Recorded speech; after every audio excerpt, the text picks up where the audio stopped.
नमस्कार, मैं दुष्टर उपाध्याय। अमेरिका के राष्ट्रपति ट्रंप इन दिनों खुद को दुनिया का सबसे बड़ा सरपंच मान रहे हैं, इसलिए तो वो दुनिया भर के झगड़ों में टांग अड़ा रहे हैं। भले ही कई देशों के बीच जंग रुकवाने का दावा करने वाले ट्रंप नोबेल शांति पुरस्कार पाने की लालसा में खुद को शांति दूत घोषित कर रहे हो, लेकिन सच ये है कि जैसी उनकी हरकतें हैं उसके हिसाब से वो शांति दूत नहीं बल्कि अशांति कारक और भस्मासुर हैं। वैसे तो ट्रंप ने अपनी दादागिरी और कब्जे वाली नीति से दुनिया भर में बवाल मचाया हुआ है, लेकिन अब Trump Gaza board of peace को लेकर सुर्खियों में है। ट्रंप ने इस बोर्ड का ऐलान गाजा में चीजों को पटरी पर लाने के लिए किया है। ट्रंप के हिसाब से यह बोर्ड इजराइल हमास युद्ध को पूरी तरह से समाप्त कर देगा। साथ ही गाजा के रोजमर्रा के मामलों को संभालने के लिए एक तकनीकी समिति का ऑब्जर्वेशन करेगा और वहां के पुनर्निर्माण के लिए स्ट्रेटजी बनाएगा। ट्रंप ने भारत को भी गाजा शांति बोर्ड में शामिल होने के लिए न्योता दिया है, जिसको लेकर तमाम तरह की चर्चा हो रही है।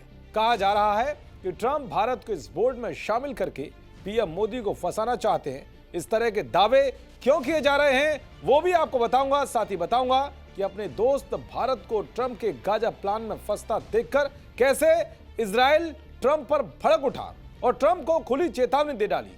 और आखिर में बताऊंगा कि भारत के दुश्मन पाकिस्तान और तुर्की को शांति बोर्ड में शामिल करने की बात पर कैसे बवाल मच गया है। दरअसल अमेरिका के राष्ट्रपति ट्रंप आए दिन ऐसे एजेंडे लेकर सामने आते रहते हैं जो भले ही दुनिया भर के देशों की नीतियों के खिलाफ हो, लेकिन उसमें उनका हित सबसे ऊपर होता है। ऐसा ही कुछ उनकी ओर से गाजा के पुनर्निर्माण के लिए बनाए जा रहे शांति बोर्ड में भी दिख रहा है।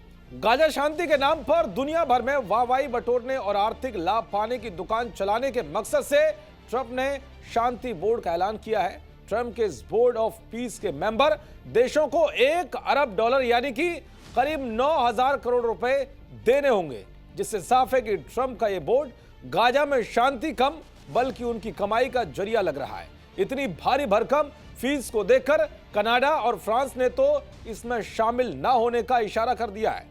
तो वे इस शांति बोर्ड का भारत को मेंबर बनाकर ट्रंप पीएम मोदी को फंसाने की कोशिश कर रहे हैं, जिसके पीछे की वजह पाकिस्तान भी है। दरअसल इस बात की चर्चा खूब है कि बोर्ड का दायरा भविष्य में गाजा से आगे बढ़ सकता है। आशंका जताई जा रही है कि किसी स्तर पर यह मंच कश्मीर जैसे संवेदनशील और आंतरिक मुद्दों को भी चर्चा के दायरे में ला सकता है, जो भारत के लिए बिल्कुल भी स्वीकार्य नहीं होगा।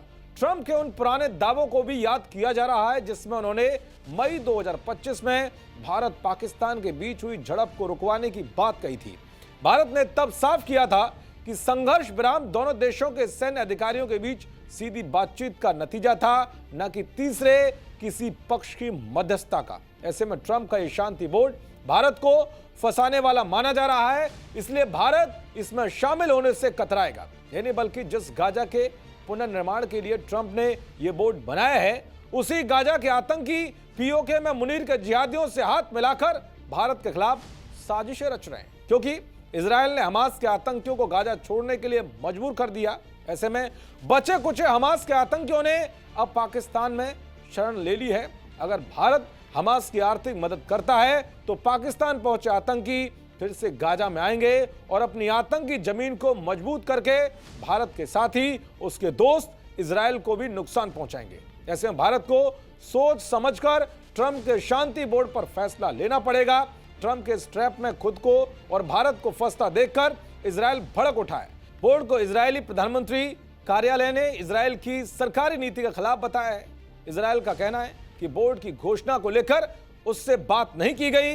बोर्ड में आतंकी मुल्क पाकिस्तान, तुर्की और कतर को शामिल किए जाने को लेकर भी इजराइल ने कड़ी आपत्ति जताई है।